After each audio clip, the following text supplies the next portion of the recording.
पाकिस्तानी सेना की हलचल बढ़ने की खबरें आ रही हैं। बांधा और हरामी नाला जो इलाका है वहां पर गश्त बढ़ा दी गई है। पाकिस्तानी सेना ने सीक्रेट प्रोजेक्ट की शुरुआत की है जिसका नाम अबाबिल द डिवाइन स्ट्राइक बताया जा रहा है। एसएसजीएन मरीन कमांडोज भी वहां तैनात किए गए हैं। तुर्की के ड्रोन और चीन के होवरक्राफ्ट भी तैनाती की खबरें आ रही हैं। जिस वक्त की बड़ी खबर आपको बता दें, भारत ने सर क्रीक में चौकसी बढ़ा दी है। जी हां, भारत के लिए इस वक्त एक बहुत बड़ी खबर है। पश्चिमी सीमा पर एक बहुत बड़ा बेहद खतरनाक चक्रव्यूह रचा जा रहा है। अरब सागर की लहरों के बीच सर क्रीक के बांधा और हरामी जो धोरा इलाका है वहां पर दलदली इलाकों में पाकिस्तान ने भारत के खिलाफ अपनी गश्त, अपने मोर्चे में तब्दीली की है। और इस पूरे प्लान का मास्टरमाइंड कोई और नहीं बल्कि खुद पाकिस्तानी आर्मी चीफ आसिम मुनीर है। खबर है कि पाकिस्तान ने भारत को घेरने के लिए अबाबिल द डिवाइन स्ट्राइक नाम से एक सीक्रेट प्रोजेक्ट की शुरुआत की है। और चिंता वाली बात यह है कि इस नापाक साजिश में उसका साथ दे रहे हैं चीन और तुर्की।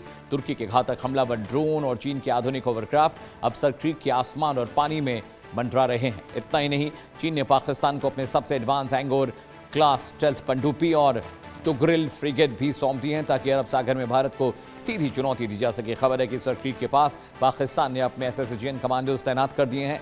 नई समुद्री चौकियां बनाई जा रही हैं और एयर डिफेंस सिस्टम बिछा दिया गया है। आसिम मुनीर ने तीनों सेनाओं को मिलाकर नेशनल स्ट्रैटेजिक कमांड बनाई है और इस पूरे इलाके को बारूद के ढेर में तब्दील कर दिया है। पाकिस्तान, चीन और तुर्की तीनों का ये नया जो गठजोड़ है भारत की समुद्री सुरक्षा के लिए एक बड़ा रेड अलर्ट साबित हो रहा है। भारतीय एजेंसियां भी अब पल पल की हरकत पर नजर बनाए हुए हैं। दो तस्वीर आपकी टीवी स्क्रीन है। सर क्रीक वो इलाका है जो दलदली इलाका है और गुजरात और बाकी इलाकों से लगता है पाकिस्तान ने वहां पर होवरक्राफ्ट की जो गश्ती बढ़ा दी है। होवरक्राफ्ट दलदल और जो छिछले इलाके होते हैं जहां पर वाटर स्टोरेज कम होती है वहां पर होवरक्राफ्ट का इस्तेमाल किया जाता है। होवरक्राफ्ट दलदल जमीन और पानी में चल सकते हैं। और हरामी नाला बहुत क्रूशियल इलाका है क्योंकि वहां पर जिस तरह से पिछले कई मरतबा देखा गया कि पाकिस्तान ने वहां घुसपैठ की कोशिश की है, ऐसे में भारत के लिए बहुत स्ट्रैटेजिकल वो व्यू है, वो पॉइंट है क्योंकि वहां पर तुर्की के और चाइना के जो होवरक्राफ्ट हैं, जो होवरक्राफ्ट वगैरह है वहां पर मूव कर रहे हैं। Lieutenant general JS. सोनी साहब जुड़ रहे हैं ज़्यादा जानकारी के साथ। Jain sir, good afternoon. अभी जो तस्वीरें आ रही है सर क्रीक पर होवरक्राफ्ट की मूवमेंट बढ़ा दी गई है। इसके अलावा वहाँ पर ड्रोन्स फ्लाई कर रहे हैं। एसएसजीएन जो कमांडोज हैं पाकिस्तानी सेना के वो भी वहाँ पर गश्त कर रहे हैं। और ख़बर कुछ दिन पहले आई थी सर, आपने फॉलो किया होगा मेरे शो के दौरान, कि पाकिस्तान ने 250 आर्टिलरी जो गन्स हैं वो भी तैनात की थी एलओसी की जानिब हर तरफ। तो एलओसी पर भी कॉर्डन ऑफ किया जा रहा है, नाकेबंदी वहाँ भी हो रही है सर। और अब ये सर क्रीक से खबर आ रही है हाथी नाला के आसपास के इलाकों में भी मूवमेंट पाकिस्तान की बढ़ गई है। कैसे देखते हैं इसे?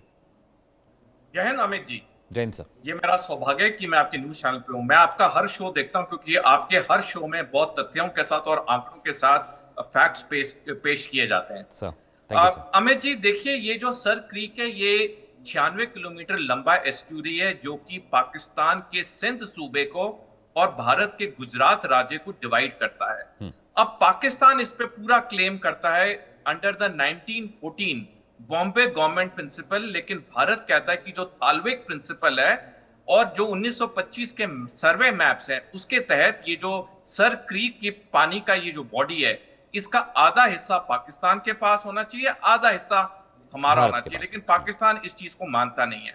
अब क्योंकि ये सर क्रीक बहुत इंपॉर्टेंट हो जाता है स्ट्रेटेजिक पॉइंट ऑफ व्यू से, और तभी पाकिस्तान बार बार कोशिश करता है इस पे अपना नियंत्रण पूरा करने के लिए या अपने वहां पे एक्स्ट्रा डिप्लॉयमेंट करने के लिए। मैंने आपका शो कुछ दिन पहले देखा था जहां आपने बहुत अच्छी तरह कवर किया था किस तरह से तकरीबन 250 आर्टिलरी के पीस चीन से आए और पाकिस्तान में जगह जगह पे डिप्लॉय हुए हैं, चाहे वहां पे भवालपुर हो, चाहे गुजरांवाला हो। देखिए, ये जो सारी बढ़ती सैनिक गतिविधियां हैं पाकिस्तान में, ये एक तरफ फिर इशारा करिए जो मैं कई बार आपके चैनल पे और आपके शो पे भी कह चुका हूं कि 2030 के बाद कभी भी चीन और पाकिस्तान भारत पे टू फ्रंट वॉर करेंगे। जिस तरह से लगातार चीन पाकिस्तान की मदद करता है सैनिक उपकरण बेच के, ये पूर्ण तैयारी हो रही है उस टू फ्रंट युद्ध के लिए। हमें याद होगा पिछले साल 4 जुलाई को lieutenant general Rahul R Singh, जो कि भारतीय थल सेना के डिप्टी चीफ आर्मी स्टाफ हैं, उन्होंने बयान दिया था कि जब ऑपरेशन सिंदूर चल रहा था तो चीन पाकिस्तान को भारतीय सेना की हर गतिविधि सेकंड टू सेकंड बता रहा था और साथ साथ चीन पाकिस्तान को इस्तेमाल करता है अपने हथियारों की लाइव लेबोरेटरी टेस्टिंग के लिए।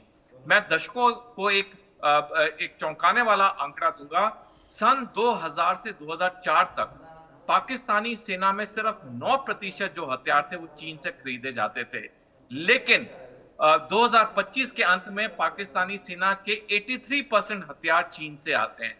यानी चीन को जो दशकों से एक कमी दिख रही थी कि उसके हथियार किसी युद्ध में टेस्ट नहीं हो रहे थे, क्योंकि 1979 के वियतनाम युद्ध के बाद चीन ने किसी सैनिक मुठभेड़ में हिस्सा नहीं लिया है, वो उसे पाकिस्तान के जरिए पूरा होते हुए दिख रहा है, क्योंकि उसे पता है कि भारत और पाकिस्तान के बीच में झड़पें होती रहेंगी। तभी चीन का पाकिस्तान को हथियार इतनी बड़ी मात्रा में सप्लाई करना वाकई में एक चिंता का विषय।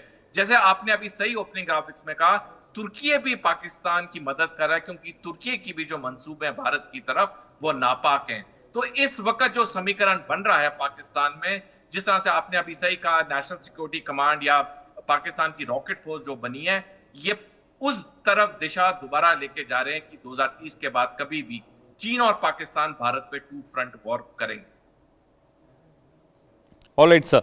सर, एक्सक्लूसिव इकोनॉमिक जोन का मसला भी है, क्योंकि सरक्रीक, भारत कहता है कि सरक्रीक की जो बॉर्डर लाइन है वो बीच से होनी चाहिए। पाकिस्तान, जो थॉलविक प्रिंसिपल है, पाकिस्तान कहता है कि सरक्रीक को क्रॉस कर कर बॉर्डर बनना चाहिए। तो स्पेशल इकोनॉमिक जोन जो है एक्सक्लूसिवली, वो भी बहुत इंपॉर्टेंट है, क्योंकि ये बिजनेस के पॉइंट ऑफ व्यू से बहुत इंपॉर्टेंट है, और इसीलिए पाकिस्तान बार बार इस हिस्से पर ज़्यादा से ज़्यादा आगे बढ़ने की बात करता है। हालांकि ब्रिटिशर्स के नक्शे की वजह से जो विवाद हुआ वो आज तक सुलझ नहीं पाया। सर, डेफिनेटली देखिए, ये जो सर क्रीक का जो मुद्दा है, स्ट्रैटेजिक या सामरिक इंपॉर्टेंस के अलावा एक इकोनॉमिक इंपॉर्टेंस भी है, क्योंकि ये जो पानी की बॉडीज होती हैं, जो ये डीप सी बॉडीज होती हैं, उसमें फिशिंग होती है, उसमें मछलियां पकड़ने का बहुत बड़ा कारोबार होता है, उसमें नेचुरल रिसोर्सेज होते हैं उसके सीबेड के ऊपर, जो कि पाकिस्तान पूर्ण रूप से उसको हथियाना चाहता है।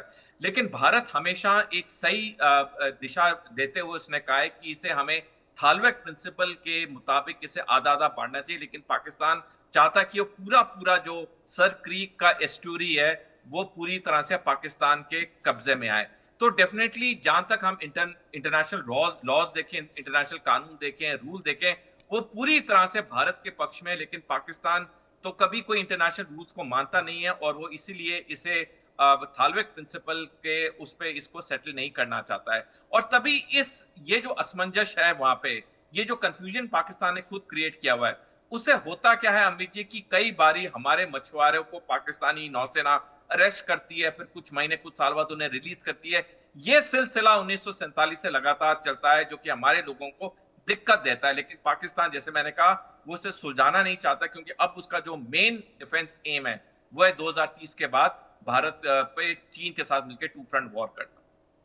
सर, अगर if I am not wrong 100 साल से ज़्यादा करीब करीब इस विवाद को हो चुके हैं, आपके हिसाब से क्या सोल्यूशन हो सकता है इस विवाद का, कि ये ख़त्म हो जाए और पाकिस्तान अपनी सीमा के भीतर वापस लौटे और भारत का जो इलाका है वो भारत के हिस्से में आ जाए?